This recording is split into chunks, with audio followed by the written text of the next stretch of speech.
সদস্য 1991 11 ডিসেম্বর যোগদান পরীক্ষায় এসেছে। ধন্যবাদ স্যার।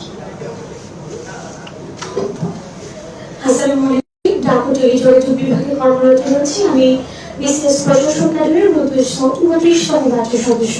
ধন্যবাদ স্যার। যোগাযোগ বিভাগে কর্মরত আছি। আমি বিসিএস প্রশাসন ক্যাডারের 24তম ব্যাচের সদস্য। ধন্যবাদ